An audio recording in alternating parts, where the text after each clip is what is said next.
Everybody gets brave.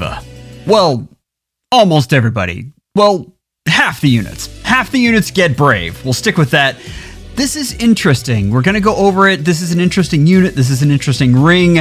I want to talk about it. They did not go super overpowered here, which is actually kind of refreshing. We like that. This is Eirika. We love Eirika.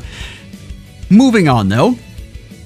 You can see here, she's coming in. She gets 4 attacks. So automatically, we know what's coming. As your twin edge, we have Slaying. We have the Empathy effect that we saw with Rune, which is nice. And then we have grants special cooldown charge +1 per attack. Both Empathy and that is to units within 2 spaces.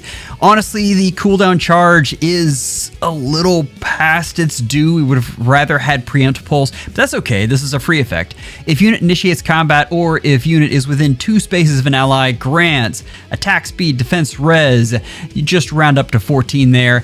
Deals damage equals 20% of unit speed and reduces damage from foe's first attack by 20% of unit speed. We're starting to see the whole symbiotic relationship between both true damage and flat DR, and that is becoming a common thing. And then neutralizes, we have full no follow-up there.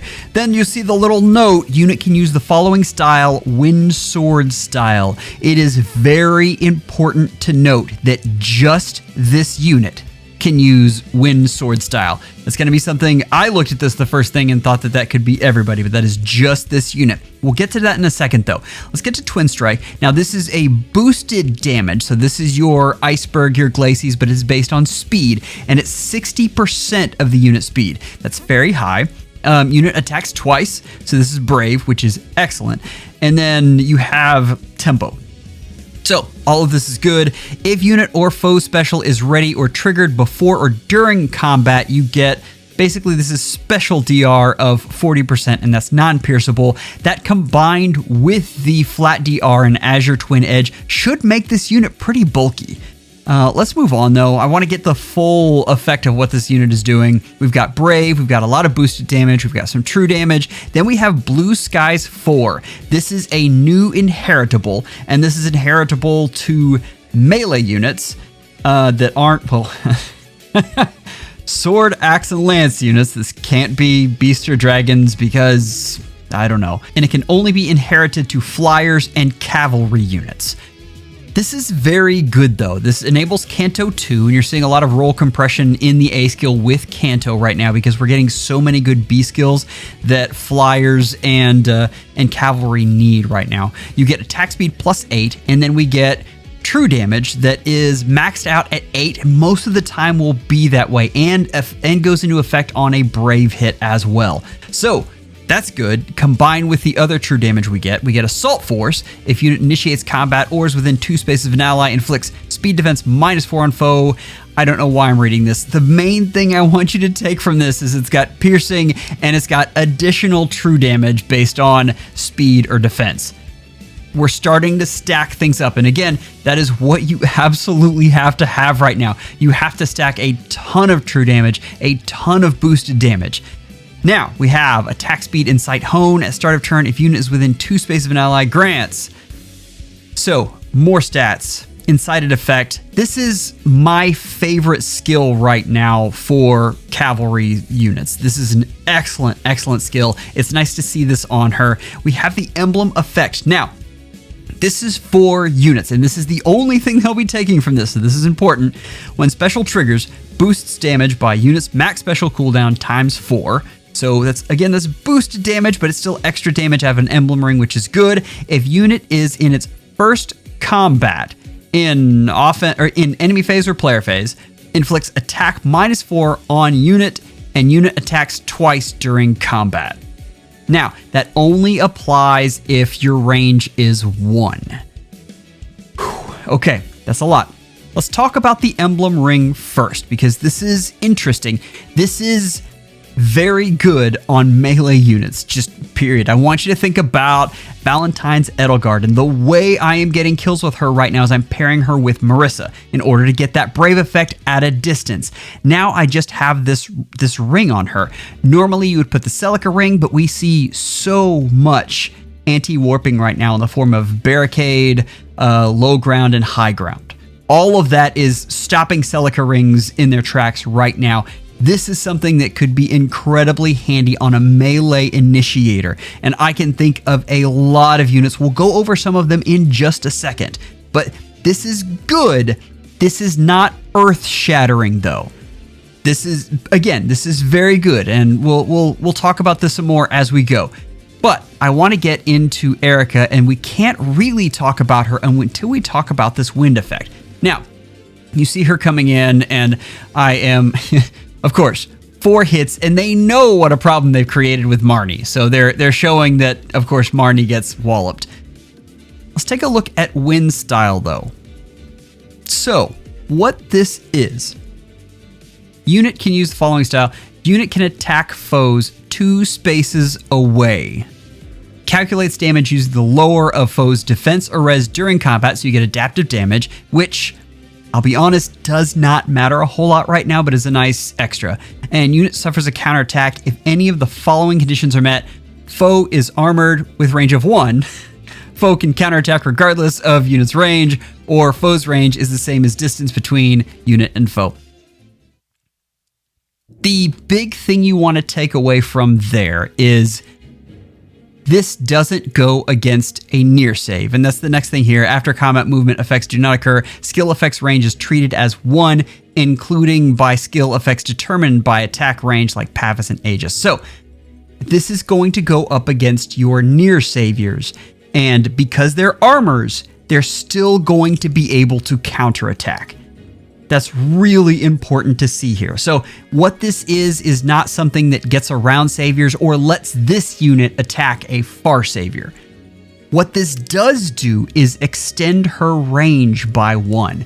And if you think about her with the Sigurd ring, for instance, suddenly she has Sigurd range. Keep in mind, all of her other stuff still applies. She still gets that brave attack. She still gets a ton of boosts and a ton of true damage, but she gets to do it from 1 space further away. The other thing that is really nice with this is it helps with Kanto a ton. Being able to attack and pull further back is is very nice for all hit and run teams. And I mean, if we're talking about Aether Raids, we have the safety fence, you know, the thing that goes till turn 3.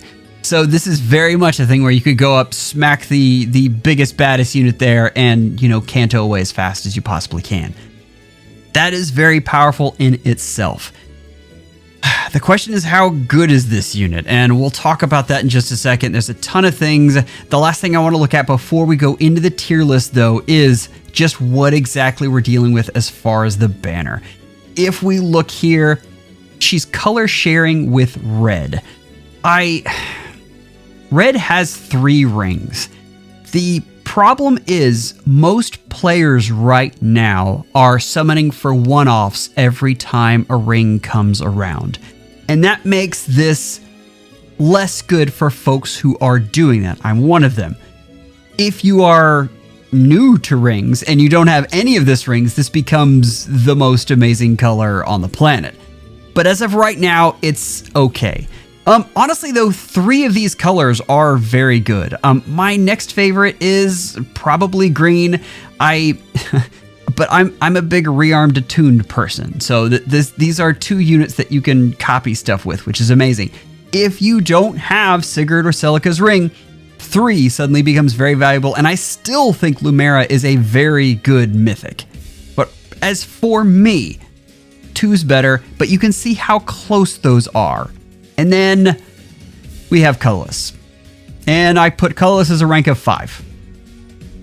Just don't summon colorless. Just don't do it. If you need one of these units, just wait. Wait for another time.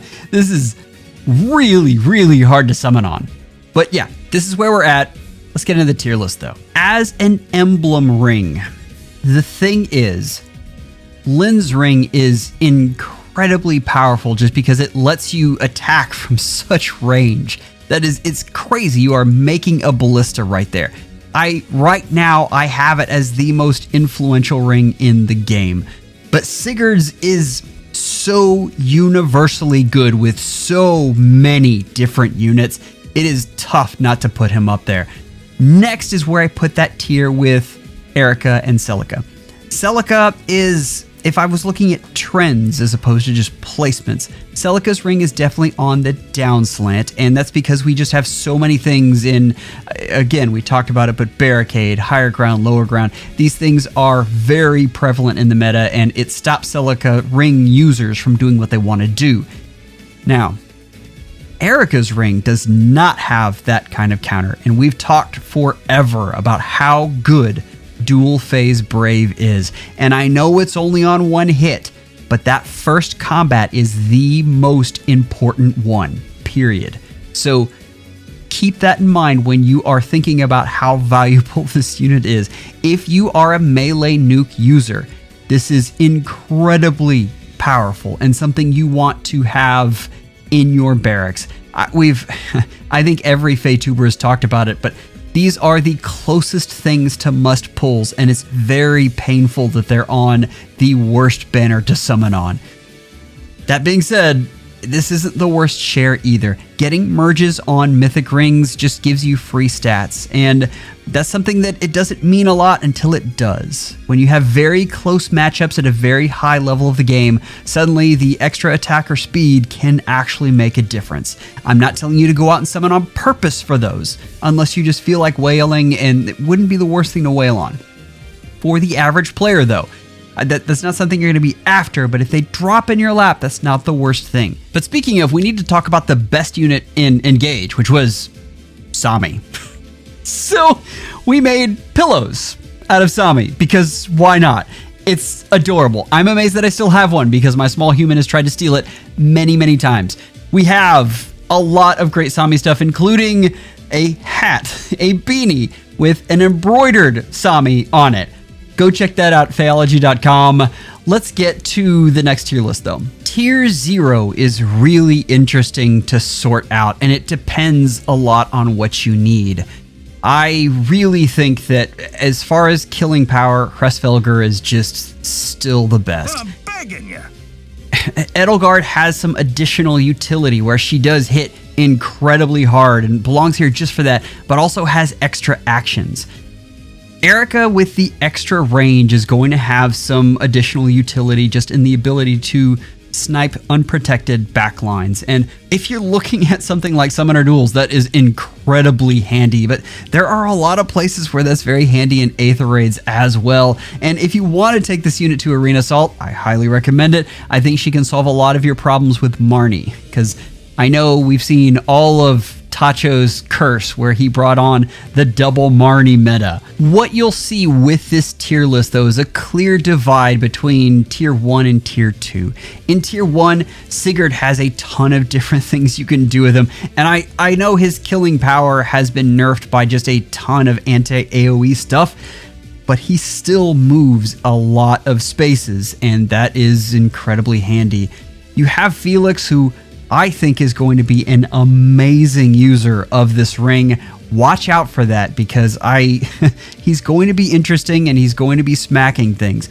But any unit on here is going to love that ring. These are the units you're looking at, except for Alencia, who already has Brave.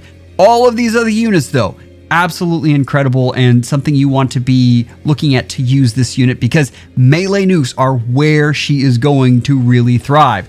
I will say one other thing. This is really interesting on Omni tanks. Omni tanks being able to hit Brave with that first hit with the worst case unit is something that should not be discounted. Keep that in mind. I want to go back to melee nukes though. There is a possibility where Eirika gets enough damage out of her kit that it moves her up maybe a space, maybe even 2. But I think tier 0 is pretty set here. Eirika is an incredibly good unit, and I think she's going to be able to smack things. I don't think she has quite as many use cases as some of these other units, but Aether Raid's defense, she's going to be amazing. And Summoner Duels, I think she's going to be a force to be reckoned with.